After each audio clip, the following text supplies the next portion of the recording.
Good morning and welcome to your Farm and Home Show. My name is Joanna Coles, and this morning we're visiting with Kristin Hildabrand, Warren County Extension Agent for Horticulture. Good morning, Kristin. Good morning, Joanna. Now, Kristin, everybody's excited about spring finally being here, but there are some ways that people can kind of have a garden even if they don't have a big space. That's true. And so we're going to be talking about edible container gardens.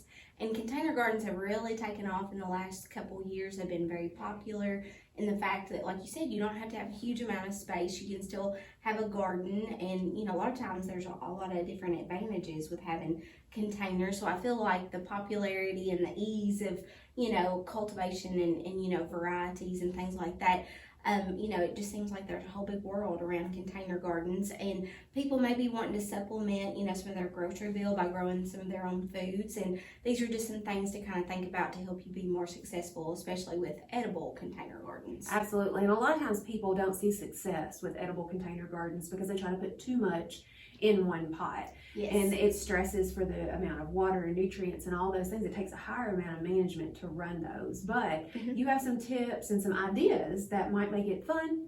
Yes. As well as doable. Exactly. And this can fit for all ages, you know, children and even all families, and even if you're an adult where you just want to grow some things to, again, kind of bring indoors and eat for some of your for your enjoyment. So I wanted to first talk about the container itself, because container garden, you have to have the right container. So there's a couple of options that are available, and it just depends on your budget, what fits that.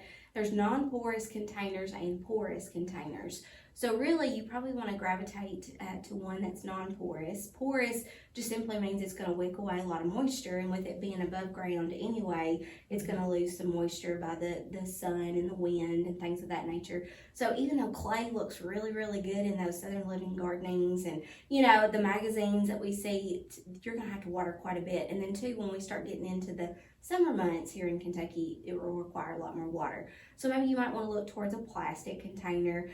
Also look at color of that container. So black is going to have to it's going to get really hot. Again, it's going to require a lot more water. So you may want to look to ones that's a little bit lighter in color, like maybe, you know, a white or a beige. And you can have fun with the color too. It can be polka dots or, you know, something fun, especially if it's for a child. So you can play around with the color a little bit. The most important thing with your container is drainage.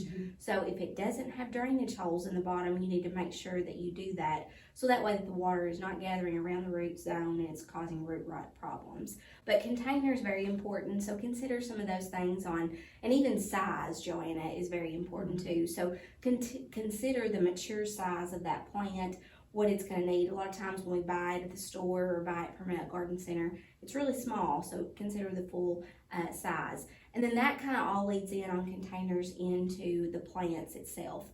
So what essentially is going to work for a container? So if you are looking and shopping right about now, what things might stick out to you is on the plant label, there'll be a couple of different words. It'll say best suited for container gardens.